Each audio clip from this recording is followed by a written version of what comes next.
Selamat malam semua. Shalom. Halo. Salam sejahtera dalam kasih Tuhan Yesus buat kita semua. Dimanapun rekan-rekan berada, pada malam hari ini kita akan memulaikan ibadah BSC kita. Mari persiapkan ya hati yang terbaik untuk datang kepada Tuhan, untuk menyembah Tuhan, untuk menaikkan pujian syukur kepada Tuhan. Haleluya. Haleluya. Kami datang di hadapan-Mu pada malam hari ini, Bapa yang baik. Kami membawa penyembahan kami kepada Tuhan. Haleluya. Kami mau percaya bahwa Engkau Allah yang menyertai kami. Ya Yesus, terima kasih Bapa yang baik. Bapakku datang, kami menyembah-Mu di tempat ini Tuhan, menyembah-Mu di sini. Oh, ku percaya Kau ada bagiku, ada bagiku. Bapakku datang, Bapakku datang, menyembah-Mu di sini. Ku percaya Kau ada bagiku. Tak usah ku takut, sebab Kau sertaku. Tak usah ku bimbang, Kau di dalamku. Tak usah ku cemas, Kau penghiburku. Saat ku lemah, Kau kuatku. Ku nyanyi haleluya,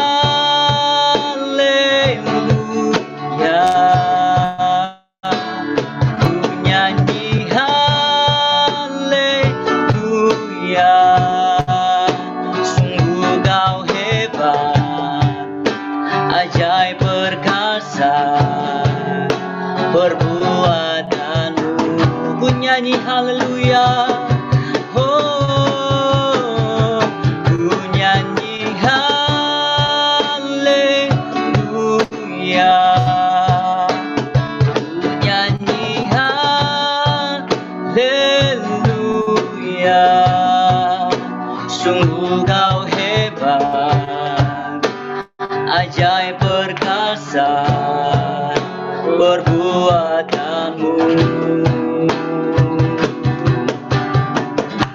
Di hidupku, haleluya, kami datang di hadapan-Mu Yesus. Yesus,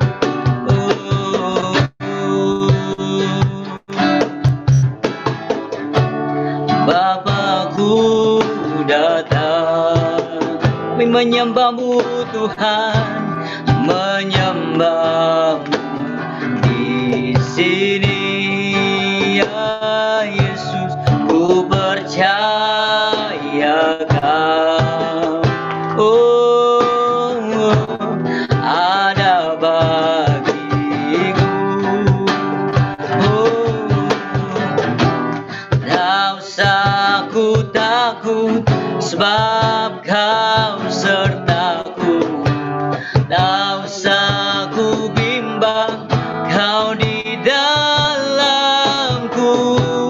Tak usah ku cemas, Kau penghiburku. Saat ku lemah, Kau kuatku. Ku nyanyi haleluya,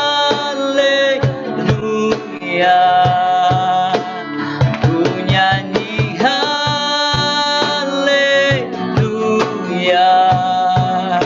Sungguh Kau hebat,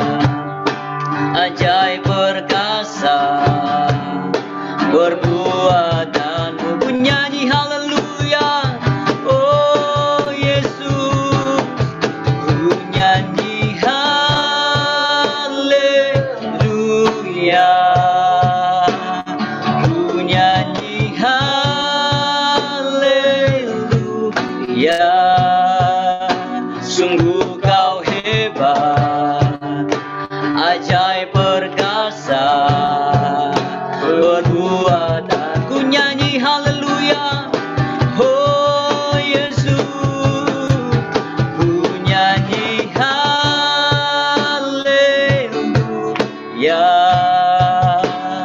ku nyanyi haleluya.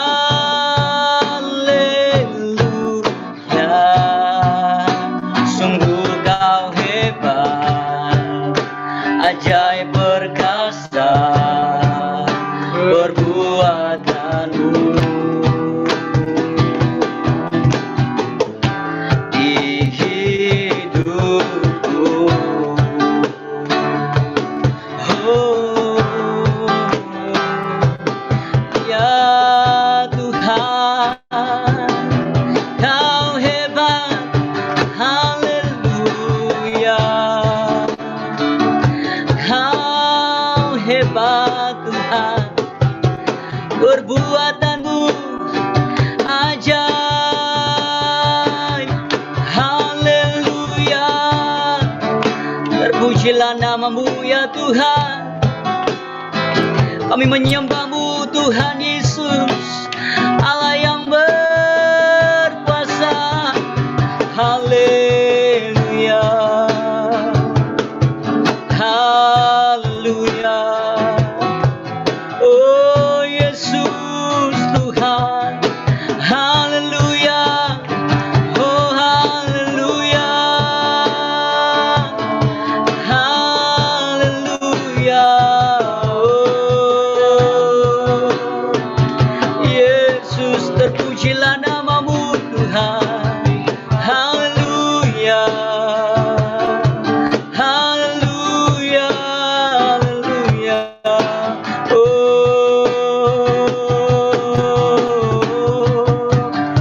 Ku nyanyi haleluya,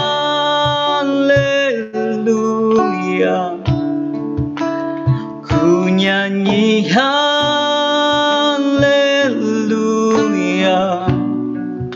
Sungguh kau hebat, ajaib perkasa perbuatanmu. Di hidupku Tuhan, di hidupku, haleluya. Kami datang di hadapan-Mu pada malam hari ini Bapa, dengan kerinduan kami boleh menyembah Engkau ya Bapa yang baik. Terima kasih Tuhan buat kesempatan yang indah pada malam hari ini. Kiranya Tuhan pimpin ibadah kami dari awal pertengahan hingga berakhirnya. Kiranya nama Tuhan yang dipermuliakan di dalamnya. Seluruh kami yang terlibat di dalam pelayanan, bahkan hamba-Mu yang akan menyampaikan kebenaran firman Tuhan, bahkan seluruh jemaat BSI yang ada Tuhan, kami semua dilawat, diberkati oleh Tuhan pada malam hari ini. Segala gangguan, bahkan masalah yang terjadi, kami percaya kuasa Tuhan telah mengalahkan semuanya. Dan kami percaya malam hari ini kami mendapat hal yang luar biasa yang Tuhan telah berikan dalam setiap kehidupan kami. Terpujilah Engkau ya Bapa yang baik. Kami siap memulaikan ibadah kami malam hari ini di dalam berkat nama Tuhan Yesus Kristus. Haleluya. Amin. Haleluya.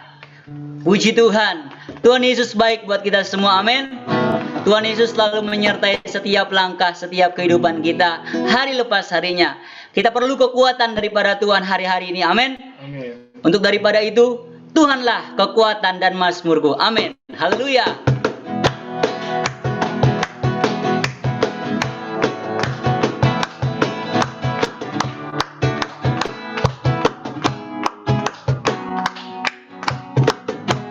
Tuhanlah kekuatan dan mazmurku. Amin. Ya gunung batu dan keselamatanku, hanya padamu hatiku percaya. Ya Tuhan, Kaulah menara dan kota perlindungan. Tuhanlah kekuatan mazmurku, Tuhanlah kekuatan Mazmurku. Amin ya Tuhan. Ya gunung batu dan keselamatanku, hanya padamu hatiku percaya. Ya Tuhan, Kaulah menara dan kota perlindungan. Ku mau selalu bersyukur, ku mau selalu bersyukur, sebab cintamu padaku takkan pernah berubah. Hatiku percaya, walau bumi bergoncang, gunung-gunung beranjak, namun kasih setiamu tak pergi dariku. Haleluya.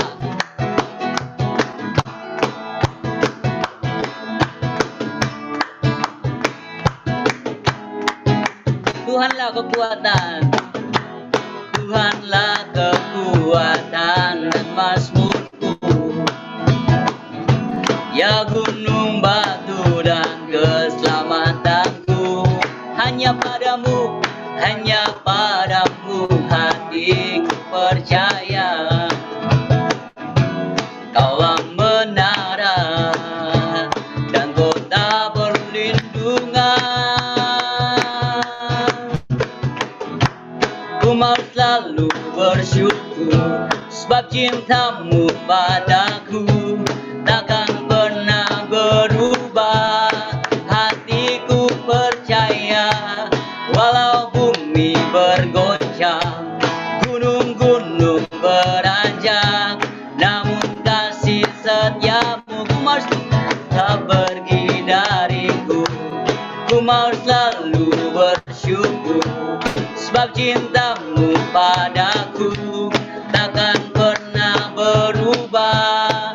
Hatiku percaya, walau bumi bergoncang, gunung-gunung beranjak, namun kasih setiamu tak pergi dariku. Kasih setiamu tak pergi dariku. Kasih setiamu tak pergi dariku. Haleluya.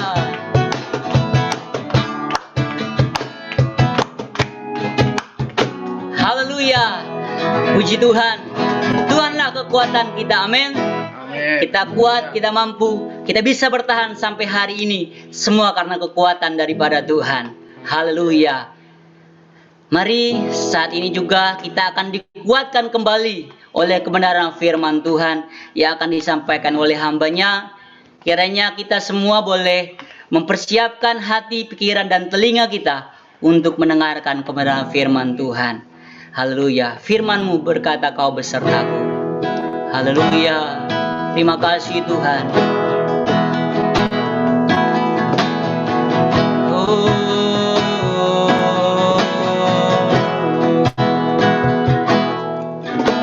Firman-Mu berkata, Kau besertaku, maka kuat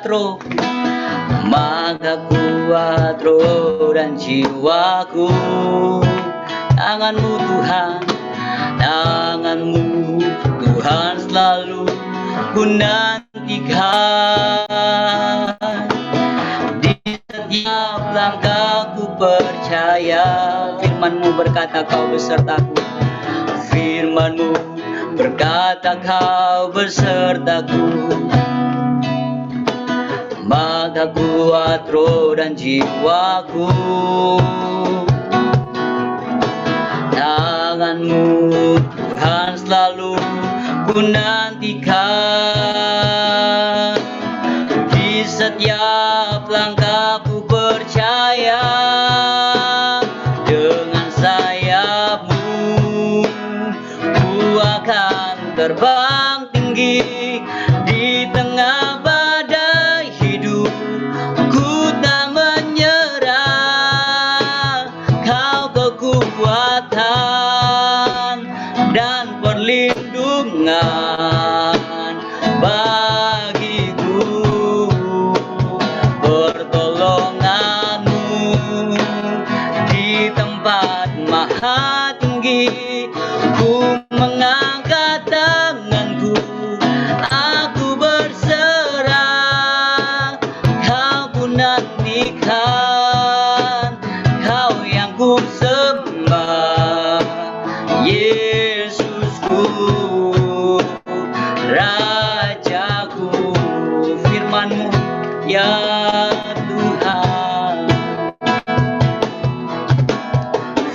tanganmu, berkata kau besertaku.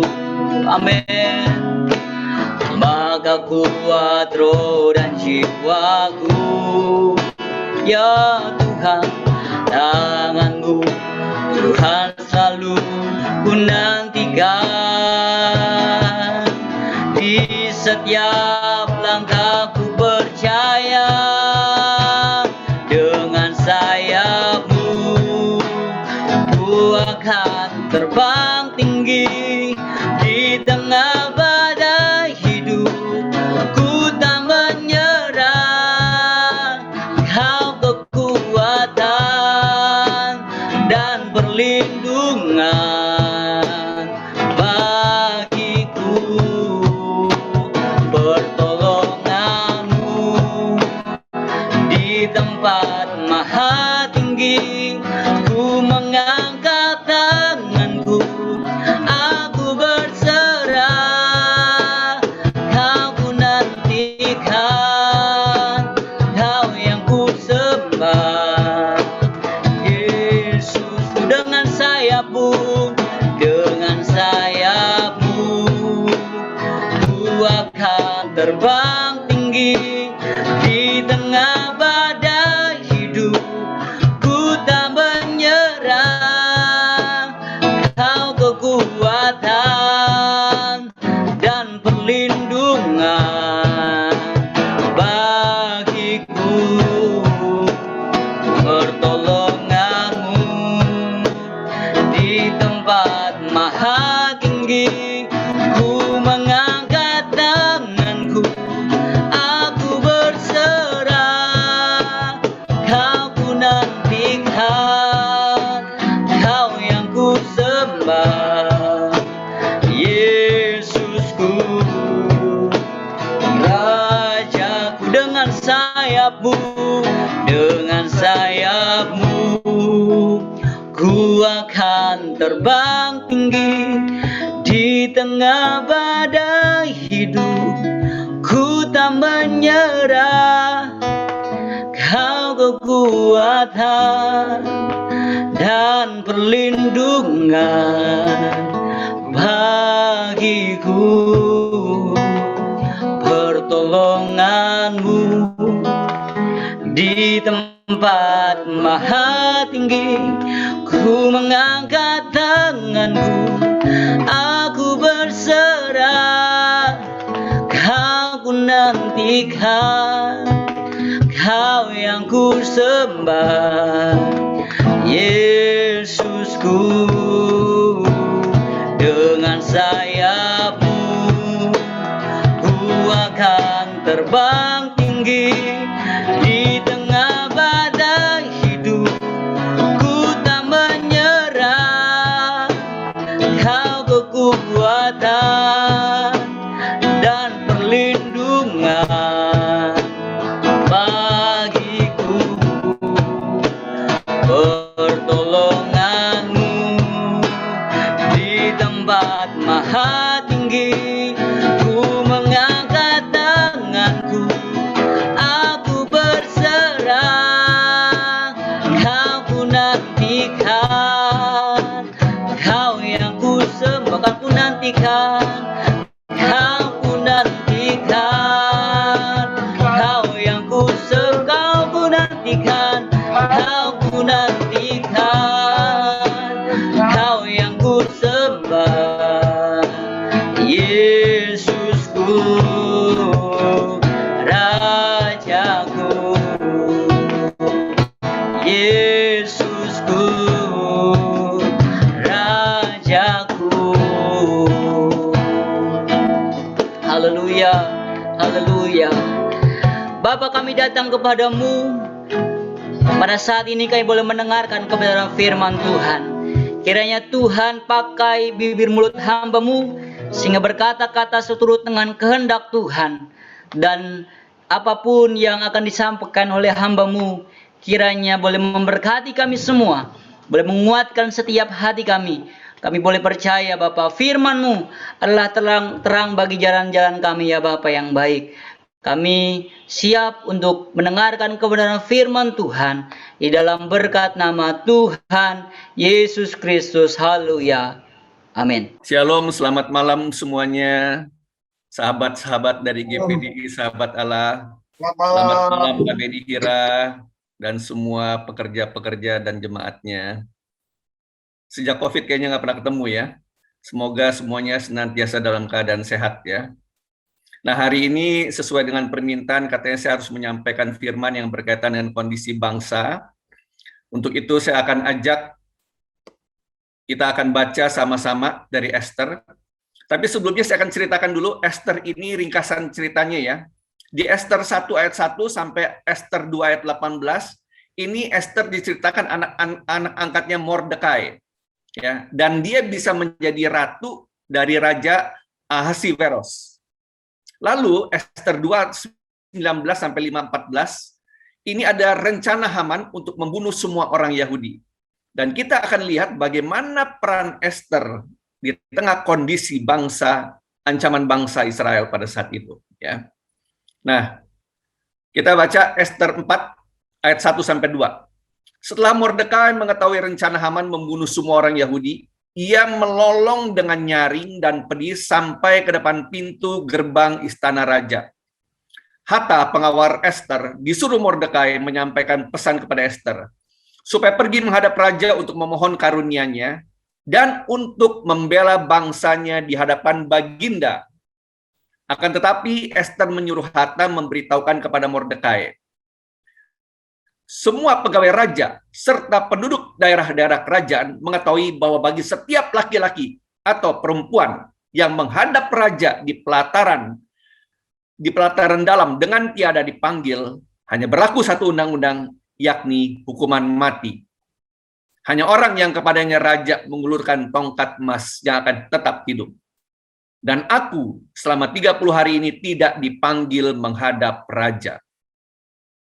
Lanjut ayat 4 ayat 12, Esther 4 ayat 12. Ketika disampaikan orang perkataan Esther itu kepada Mordekai, maka Mordekai menyampaikan jawab ini kepada Esther, jangan kira karena engkau di dalam istana raja, hanya engkau yang akan terluput dari antara semua orang Yahudi. Sebab sekalipun engkau pada saat ini berdiam diri saja, bagi orang Yahudi akan timbul juga pertolongan dan kelepasan dari pihak lain. Dan engkau dengan kaum keluargamu akan binasa. Siapa tahu, mungkin justru saat yang seperti ini engkau beroleh kedudukan sebagai ratu. Maka Esther menyuruh menyampaikan jawab ini kepada Mordekai. Pergilah, kumpulkanlah semua orang Yahudi yang terdapat di Susan dan berpuasalah untuk aku. Janganlah makan dan janganlah minum 3 hari lamanya, baik waktu malam, baik waktu siang. Aku serta dayang-dayangku pun akan berpuasa demikian. Dan kemudian aku akan masuk menghadap raja.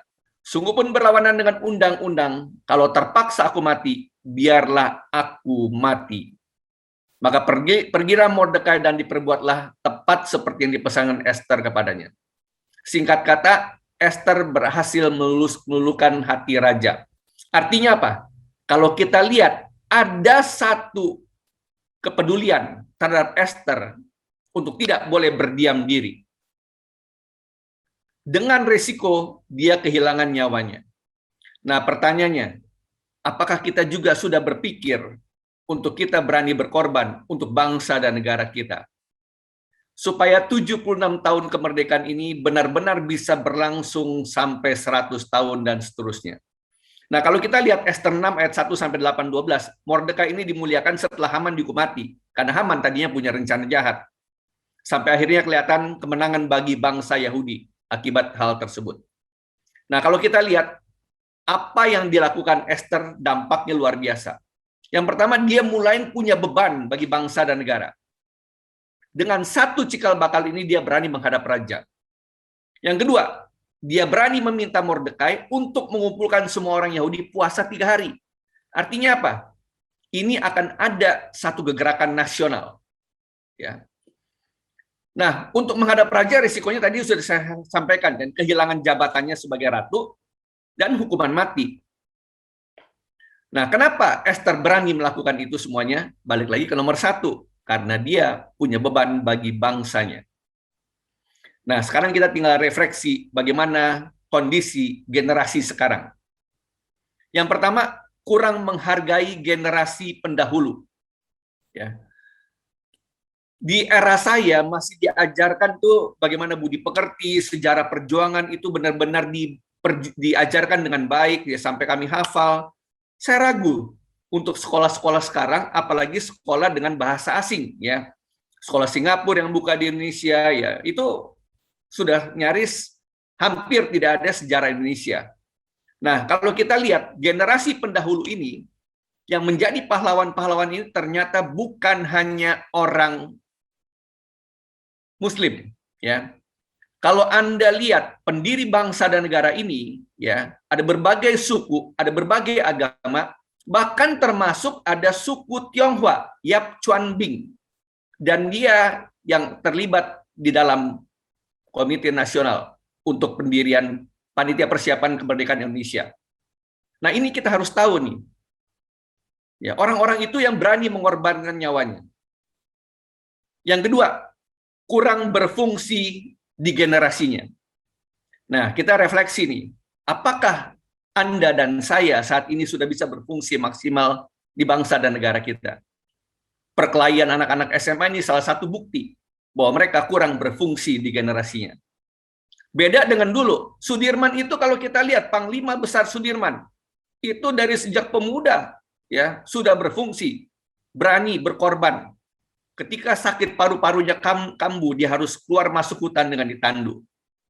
Ya, ini menunjukkan bahwa orang-orang dahulu berfungsi maksimal di generasinya karena punya kepedulian untuk mengubah Indonesia, membebaskan Indonesia dari tangan penjajah. Nah, kita juga harus sadari nih, apakah Anda dan saya yang sudah punya anak bisa mempersiapkan anak-anak kita, generasi berikutnya, supaya mereka bisa memiliki cinta terhadap bangsa ini. Supaya mereka punya beban buat bangsa Indonesia. Kalau bukan kita, siapa lagi gitu yang peduli, kan? Nah, kita lihat Yeremia 29 ayat 7. Di sini firman Tuhan jelas mengatakan, usahakanlah kesejahteraan kota. Kemana kamu aku buang? Dan berdoalah untuk kota itu kepada Tuhan, sebab kesejahteraannya adalah kesejahteraanmu. Saya ajak buat setiap kita, jangan lupa senantiasa berdoa buat bangsa dan negara, terlebih kota tempat kita tinggal. Karena ketika ada perubahan di kota kita, otomatis kesejahteraannya adalah kesejahteraan kita juga. Ya. Oleh sebab itu, judul firman Tuhan malam hari ini adalah Me and My Nation. Ya. Apakah Indonesia ada di hati kita masing-masing? Saudara dan saya sama-sama sudah lahir di Indonesia. Tapi pertanyaannya, apakah Indonesia sudah lahir di hati kita? Belum tentu. Ya. Nah, kita harus lihat batas Indonesia, Sabang Merauke, Miangas sampai Pulau Rote. Miangas itu pulau yang terluar ada di atas Manado. Ya, itu batas terujung atas. Sampai Pulau Rote di bawah, ya, Pulau Rote adanya di bawah sebelah situ, ya. Nah, berikutnya lagi kita harus berpikir, ada beberapa hal yang kita harus renungkan. Yang pertama, kita tidak bisa memilih di mana kita dilahirkan. Anda tidak bisa memilih lahir jadi suku apa. Anda tidak bisa memilih lahir di orang tua yang ekonominya seperti apa, yang agamanya seperti apa. Mazmur 87 ayat 5-6 mengatakan, tetapi tentang Sion dikatakan, seorang demi seorang dilahirkan di dalamnya, dan dia yang maha tinggi menegakkannya. Tuhan menghitung pada waktu mencatat bangsa-bangsa, ini dilahirkan di sana. Ya. Jadi memang sudah rencana Tuhan di mana kita dilahirkan. Dulu saya sempat nyesel waktu SD, TK, SD, ya, ada G30S PKI, dicina-cinain.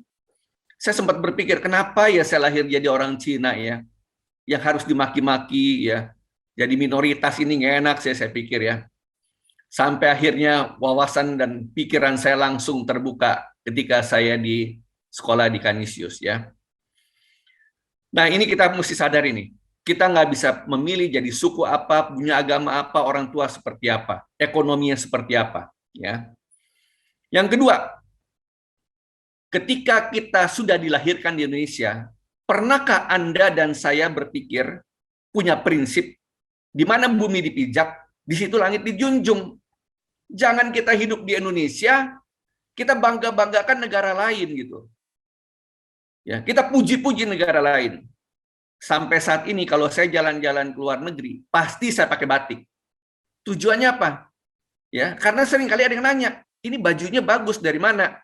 Karena buat saya batik ini keren banget. Ya, saya sudah pakai batik itu dari SMP. Supaya orang terpancing sampai akhirnya mereka nanya, saya bilang Indonesia, di mana Indonesia? Mereka lebih tahu Bali ternyata. Ya.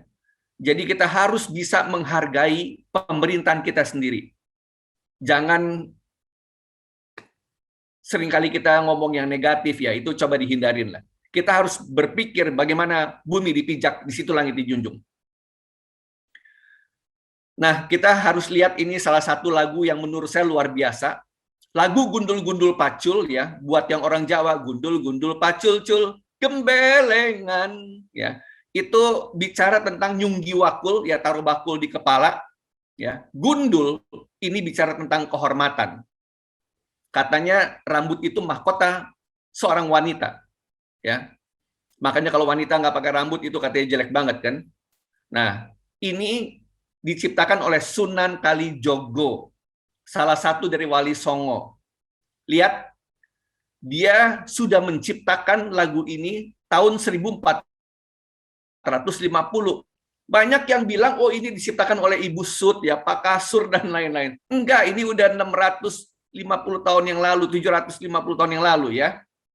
Jadi balik lagi, Gundul Pacul ini katanya, pemimpin itu bukan orang yang dikasih mahkota. Tapi pemimpin ini orang yang bawa pacul untuk kerja. Pacul, Anda tahu untuk macul. Tapi ini juga ada makna singkatan yang luar biasa yang diciptakan oleh Sunan Kalijogo. Papat Kang Ucul. Ada 4 yang akan lepas katanya. Kalau ini tidak diamanahkan pada kita. Ya. Jadi ketika jadi pemimpin harus menggunakan matanya untuk melihat rakyat, hidungnya untuk mencium yang mana penjilat, yang mana yang salah, ya.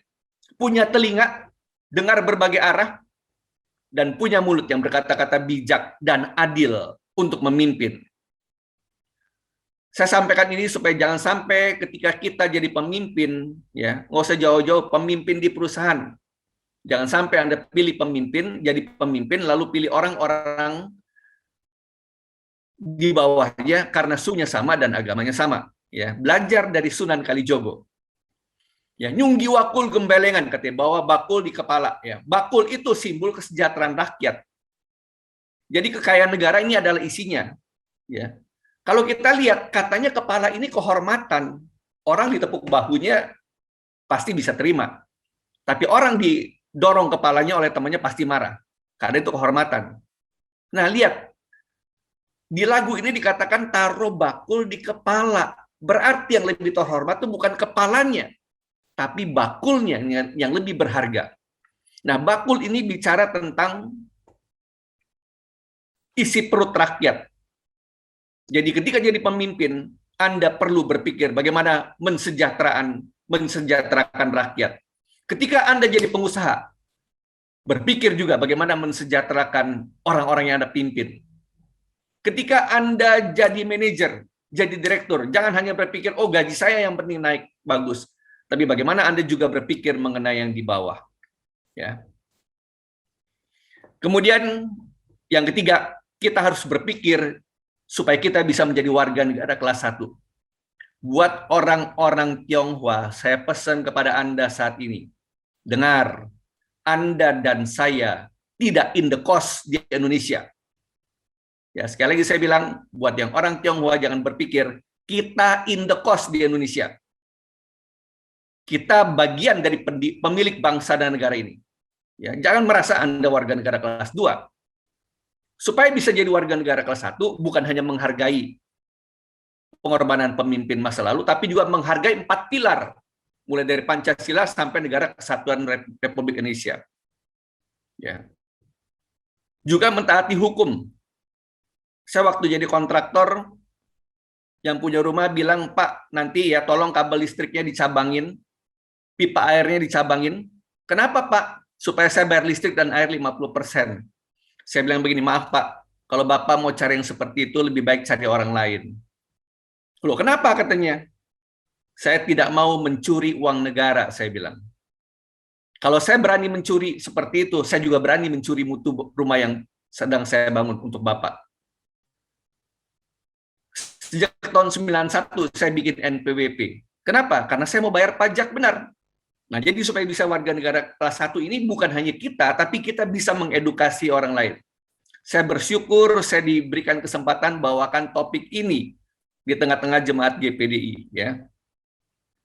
Nah, inilah saya mau sadarkan setiap teman-teman supaya terbuka, khususnya yang keturunan Chinese, supaya Anda tidak lagi berpikir Anda dan saya in the cost di bangsa dan negara ini. Kita lihat sidang pertama BPU PKI, ya, Badan Persiapan Usaha Badan Persiapan Usaha Pembentukan Kemerdekaan Indonesia. Ya, mula-mula anggotanya 67 orang. Ya. Tugasnya mempelajari nih untuk fondasi bangsa ini gimana nih, aspek sosialnya, aspek ekonominya, lalu tata pemerintahnya bagaimana, dan apa saja yang diperlukan. Tapi ini nggak lama, ya 29 Mei 45, sampai akhirnya 7 Agustus 45 sudah berubah. BPU PKI berubah menjadi PPKI. Jumlahnya 21 orang. Panitia Persiapan Kemerdekaan Indonesia. Dokuritsu Junbi Inkai. Lihat. Dan dari 21 orang itu, ada 1 orang asal etnis Tionghoa. Nah, dengar nih, buat yang keturunan Tionghoa. Kalau ada yang bilang, Cina cuma numpang lahir. Siapa bilang kita masuk di PPKI. Dan tidak ada keturunan Timur Tengah. Ya. Saya sendiri sudah 10 keturunan. Anak saya 10 keturunan, ini minggu depan saya akan punya cucu, berarti itu keturunan yang ke-11. Karena keturunan saya datang ke Indonesia itu tahun 1600-an. Ya. Nah, kita harus belajar juga makna Pancasila. Ada yang bilang, wah, Pancasila ini tidak sesuai dengan ajaran Nabi Muhammad Sallallahu Alaihi Wasallam. Ya, siapa bilang? Kita lihat, ketuhanan yang Maha Esa, ini hubungannya dengan yang di atas nih. Simbol salib, vertikal itu hubungannya dengan yang di atas. Hablul minallah. Nah, artinya hubungan dengan Allah. Salib yang horizontal, ya, hablul minanas. Ya, di bahasa Arabnya hubungan dengan sesama. Ya. Ketiga, eksekutif. Makanya ada pemerintahan yang perlu untuk memimpin bangsa dan negara ini. Lalu lihat, trias politika ada diterapkan di Pancasila. Sila ketiga, eksekutif. Sila keempat, legislatif. Dan sila kelima, yudikatif. Tugas kita berdoa supaya yudikatif di bangsa dan negara kita bisa berfungsi dengan maksimal. Ya. Nah, supaya bisa menghargai pemimpin masa lalu, ya. Oh, ini sudah tadi kelewatan ya. Diulang. Yang keempat, kita jangan membeda-bedakan dalam memimpin. Ya. Saya sudah ke 27 provinsi, ya. Di situ saya melihat, wah, berbagai suku ini punya ciri khas yang berbeda-beda.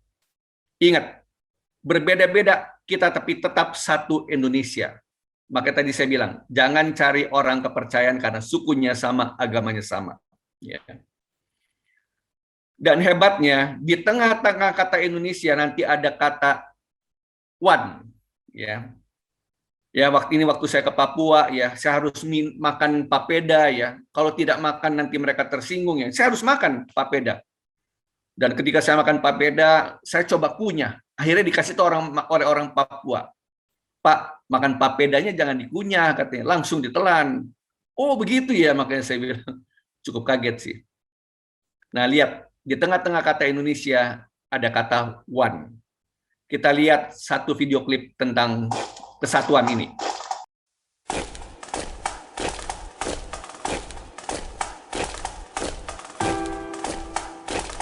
Saudaraku, saya Indonesia.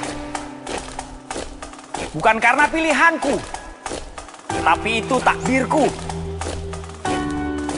Saya Cina. Saya Muslim. Saya Nasrani. Saya punya agama.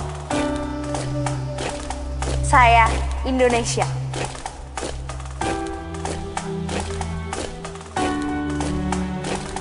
Coba buka lembaran sejarahmu. Carikan saya fakta kalau kita tidak majemuk. Kehadiran tidak pernah untuk mengancammu. Tanah ini diizinkan untuk diinjak oleh perbedaan. Perbedaan budaya, Perbedaan warna kulit. perbedaan kepercayaan. Jadi, jangan rekap aku dengan paksa, tapi terima aku dengan rasa. Saya menolak untuk diamkan. Ketidakadilan yang dibiasakan.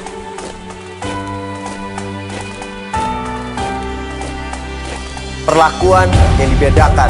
Itu tidak pernah dibenarkan, seolah menyalahkan sang pencipta perbedaan. Tunjukkan mukamu, wahai individu-individu congkak yang merasa setara dengan Tuhan. Kehadiranmu hanya diperlukan untuk menguji keutuhan kami. Tapi camkan ini! Kami akan berdiri dan bangkit membela saudara kami yang teraniaya oleh kaummu. Cadangan ini sudah lama tertidur pulas. Bangun! Ayo bangun! Dengarkan suaranya. Di mana mayoritas bersatu dengan minoritas dalam rasa solidaritas. Saya Indonesia, bersatu kita teguh, bercerai kita runtuh. Merah putih, warna. Sampai akhir hidupku. Saya Indonesia. Kami Indonesia. Jaga terus Negara Kesatuan Republik Indonesia. Dulu waktu SMP SMA saya tidak mau nikah dengan Cina. Ya. Kenapa? Karena ya itu waktu kecil di Cina-Cinain. Saya cuma berpikir saya nggak mau dah, saya maunya dengan yang non Chinese saja nikahnya. Supaya anak saya nggak di Cina-Cinain. Hanya tujuannya itu. Jadi berkali-kali saya pacaran dengan berbagai suku gitu ya. Bahkan juga dengan Muslim pernah ya.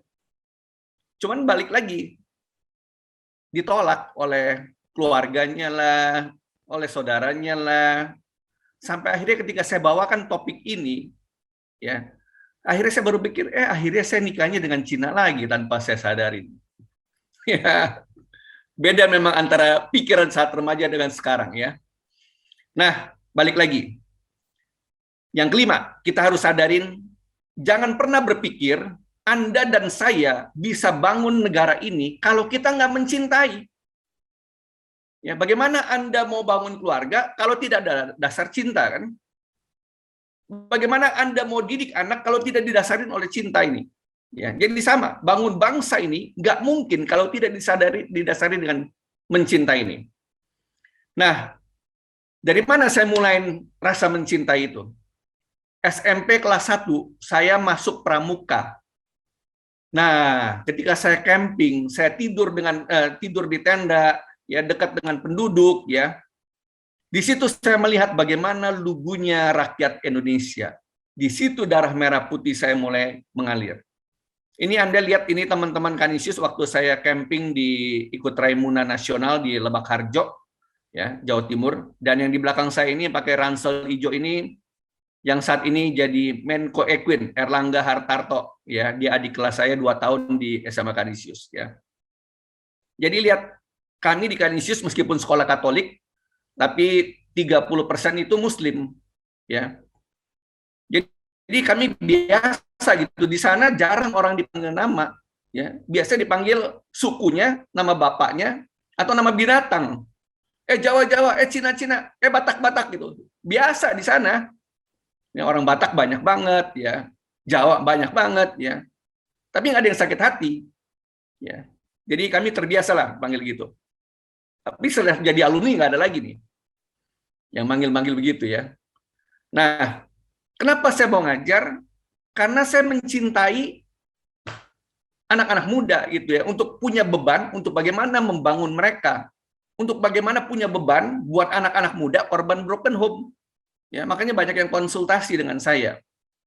Jadi balik lagi, kalau ngajar di kampus tujuannya bukan buat cari duit, tapi karena memang saya mencintai bidang pendidikan. Bukan karena duitnya, tanpa dasar cinta, ya nggak mungkin saya mau ngajar. Ya, di kampus nggak ada duit.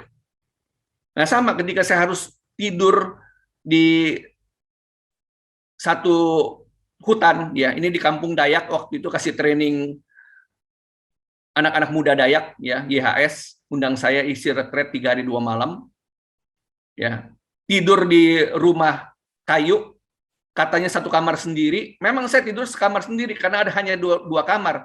Kamar saya kecil banget, kamar besarnya buat para pembinanya. Tapi saya tidur nggak sendiri karena banyak berbagai binatang di dindingnya. Capu, kupu-kupu, kecoa, ya terbang. Saya cuma berpikir begini, Tuhan, gimana saya harus tidur? Tolong tutup Tuhan semua lubang di kepala saya, lubang telinga, lubang hidung, dan lubang mulut. Apalagi saya kalau tidur suka ngorok. Kan nggak ada orang ngorok tutup mulut, kan? Saya cuma berpikir, jangan sampai saya lagi ngorok masuk kecoa ke mulut.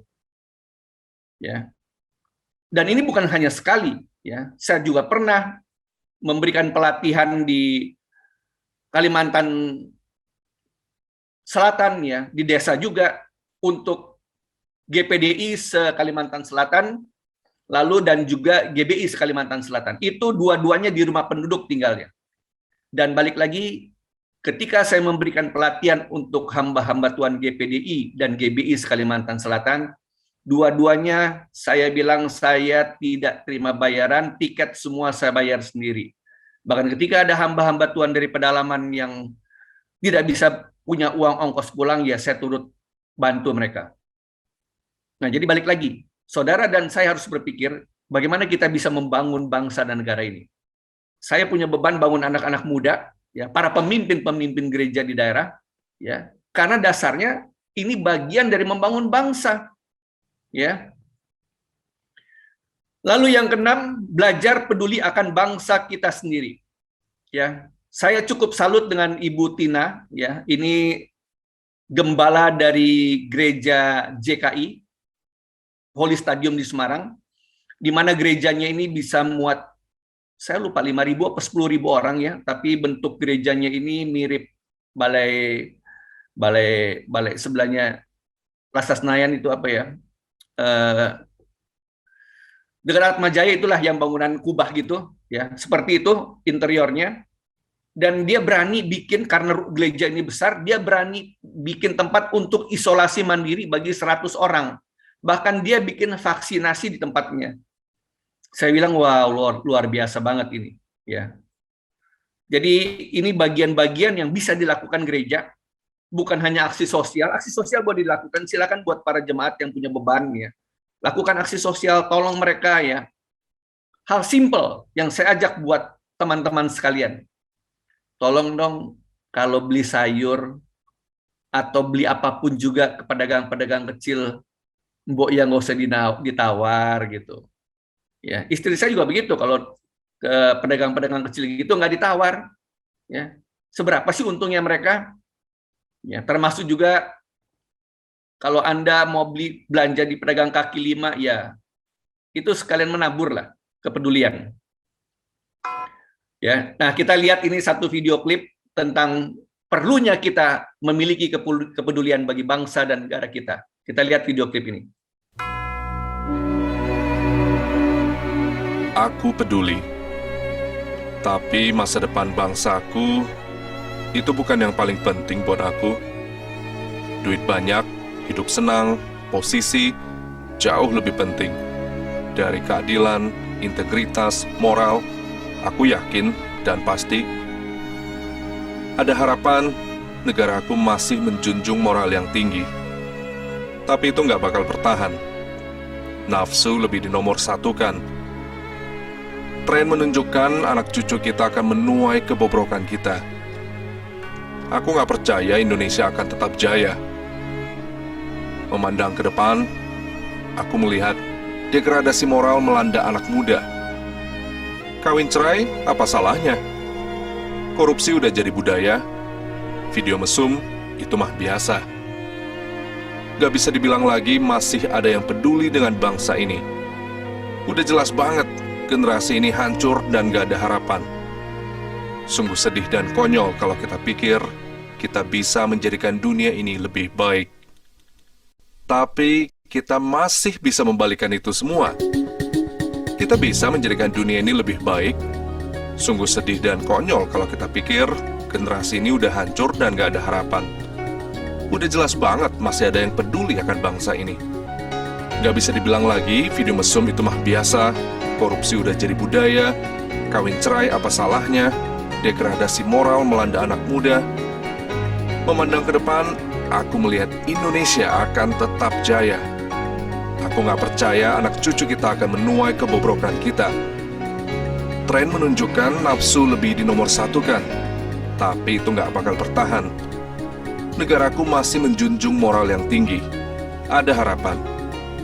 Aku yakin dan pasti, moral, integritas, keadilan jauh lebih penting dari posisi, hidup senang, duit banyak. Itu bukan yang paling penting buat aku. Tapi masa depan bangsaku, aku peduli.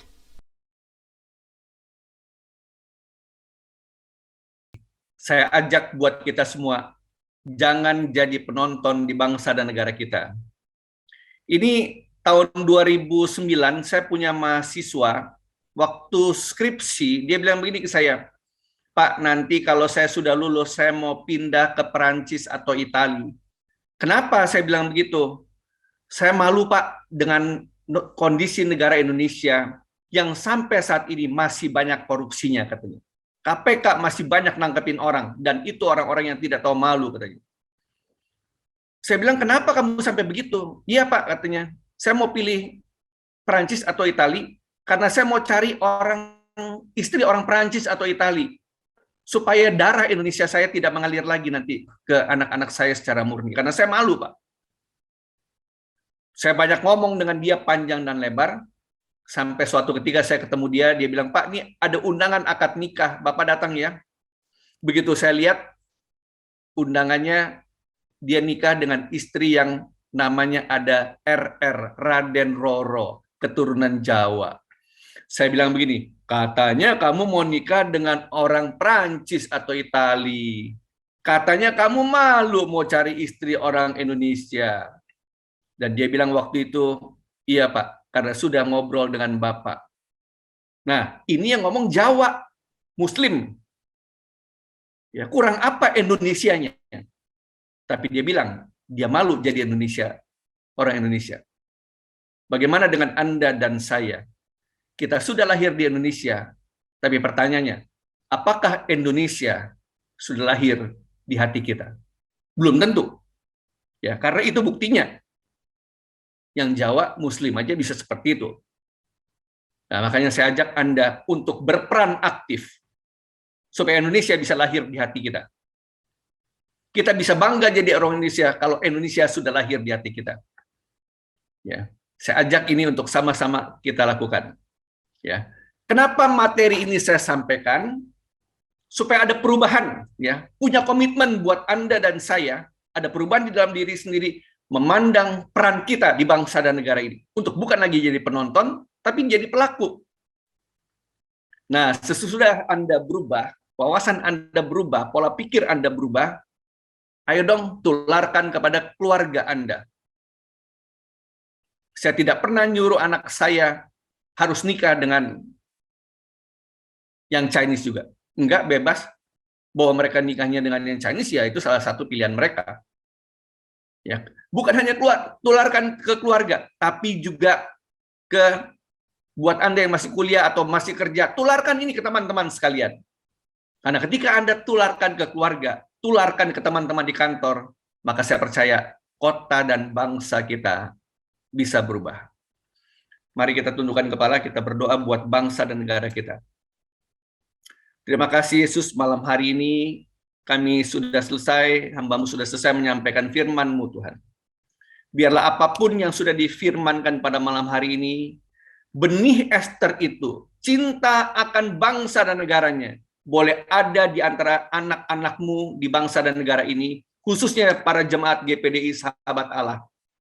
Biarlah mereka juga boleh peduli terhadap lingkungan sekitar di mana mereka berada.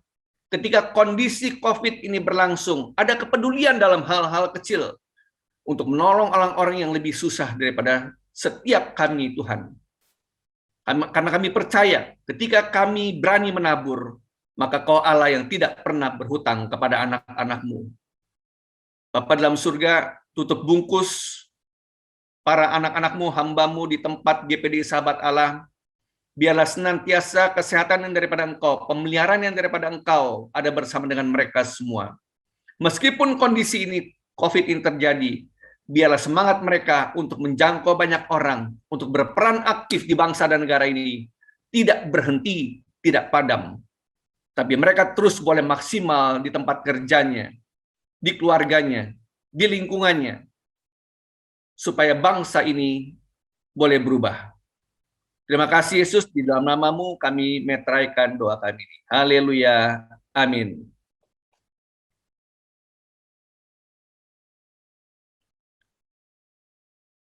Saya minta dari teman-teman naikkan satu pujian bagi bangsa ini. Baiklah, kita akan nyanyi lagu bagi bangsa ini. Haleluya.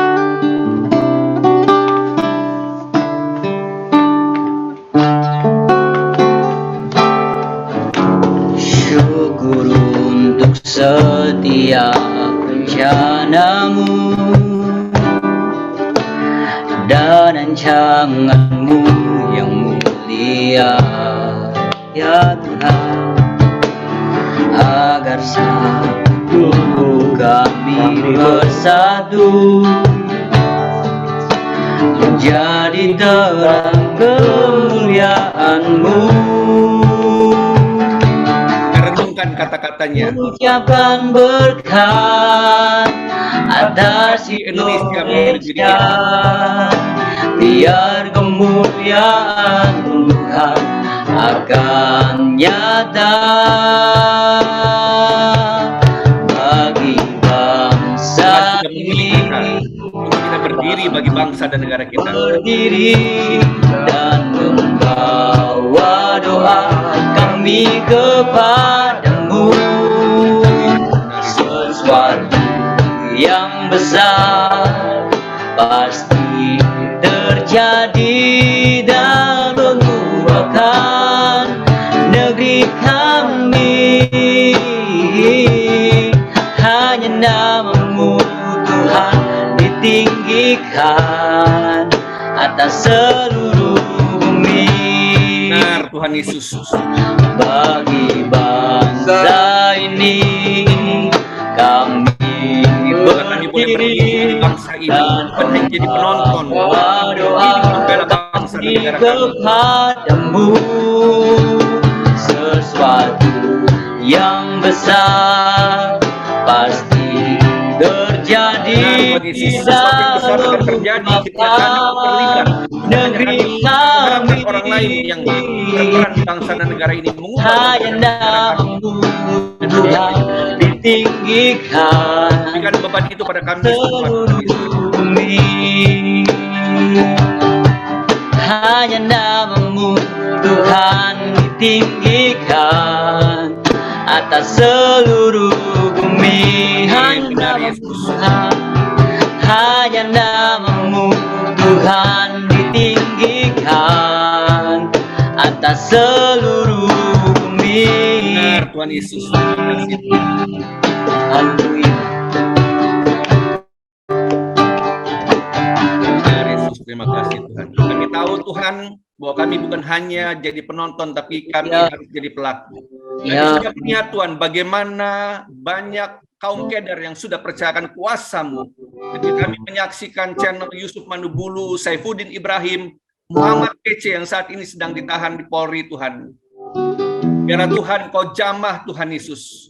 Rapi terus anak-anak-Mu untuk mereka boleh menjangkau para saudara-saudara kami Tuhan. Agar bangsa ini boleh berubah, agar bangsa ini boleh bertobat mengenal daripada kuasa-Mu.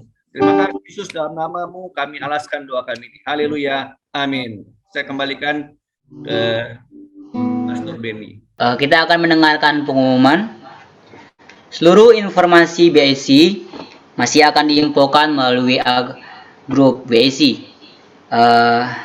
Biarlah kita boleh menfollow setiap sosial media kita.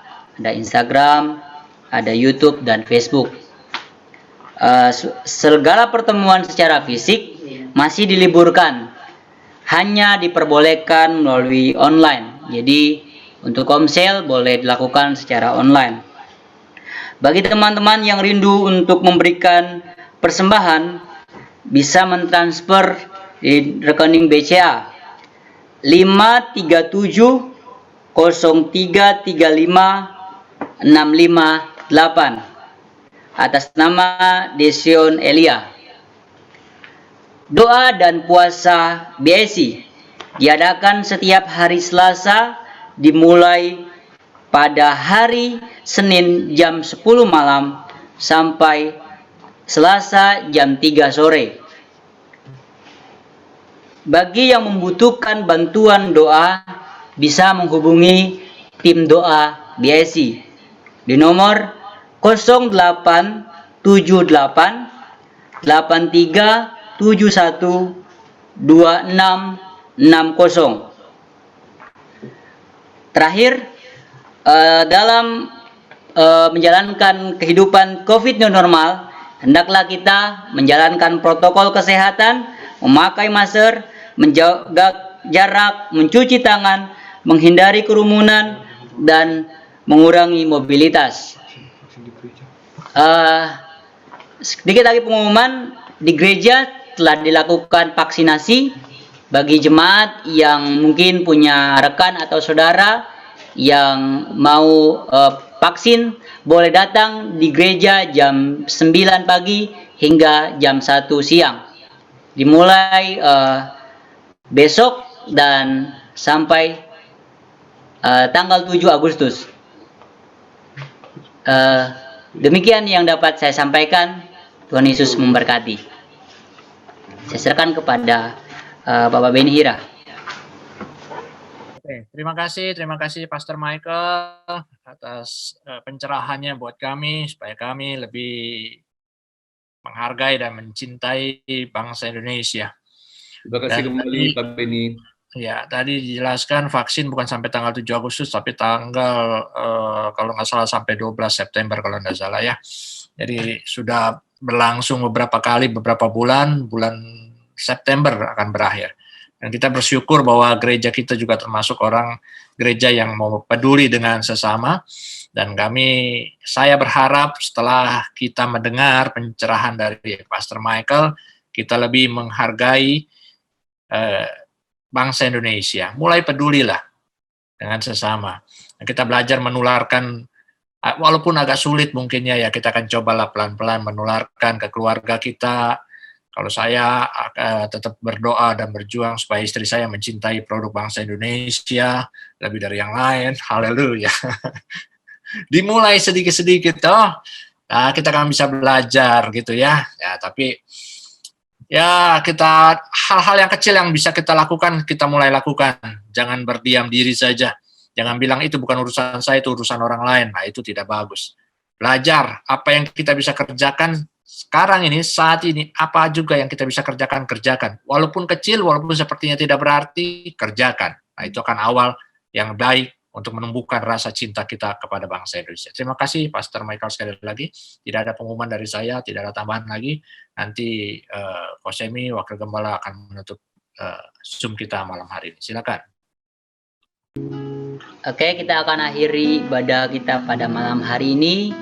Kita angkat pujian, segala pujian bagi Tuhan.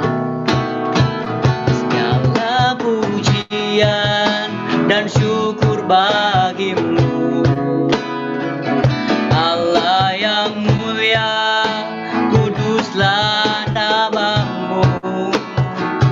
Kaulah yang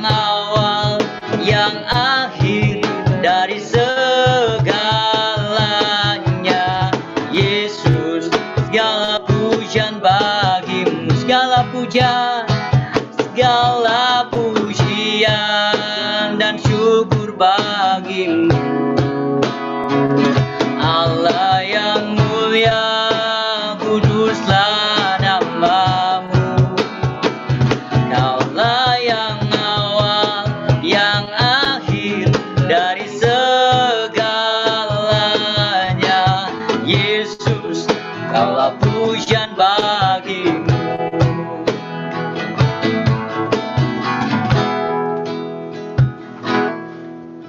Allah Bapa kami di surga, kami mengucapkan syukur atas kebaikan-Mu di mana kami telah mendengarkan firman-Mu. Bapa, bukan satu kebetulan kami dapat mendengarkan firman-Mu pada hari ini. Firman-Mu yang begitu luar biasa, Bapak. Biarlah firman-Mu ini, Bapak, dapat kami terapkan dalam kehidupan kami. Biarlah, Bapak, firman-Mu ini dapat kami jalankan dalam kehidupan kami sehari-hari. Terpujilah nama-Mu, Bapak. Engkau juga yang memberkati hamba-Mu yang telah memberitakan firman-Mu. Biar dia, di mana dia berada, dia menjadi berkat ya, Bapak. Engkau juga memberkati dalam kesehatannya, dalam setiap usahanya, dalam pelayanannya, Engkau juga memberkati. Dan keluarganya juga Engkau memberkati. Terpujilah nama-Mu, Bapak. Bapak, terima kasih juga, Bapak, atas berkat-Mu yang Engkau curahkan buat Bapak Beni Hira dan keluarga. Dan kesehatannya Engkau juga memberkati. Terpujilah nama Bapak, seluruh jemaat BSI Engkau juga memberkati ya Bapak. Dalam kesehatan mereka, dalam mata pencarian mereka, Engkau juga memberkati. Dalam keluarga mereka, anak-anak mereka semua Engkau berkati. Terpujilah nama-Mu, Bapak, atas semua berkat-Mu. Terima kasih juga atas berkat-Mu buat bangsa dan negara kami, Bapak, Indonesia. Terpujilah nama-Mu, Bapak. Rekan-rekan BSI, mari kita menerima berkat Allah dan kita mengangkat tangan kita. Bapak kami dalam surga, terima kasih Bapak atas berkat-Mu pada hari ini. Kami terima Bapak berkat-Mu dari Engkau hanya di dalam nama Tuhan Yesus Kristus. Terpujilah nama-Mu, Bapak. Kami terima berkat-Mu hanya di dalam nama Tuhan Yesus Kristus. Engkau juru selamat kami yang hidup. Terpujilah nama-Mu, Bapak. Haleluya. Amin.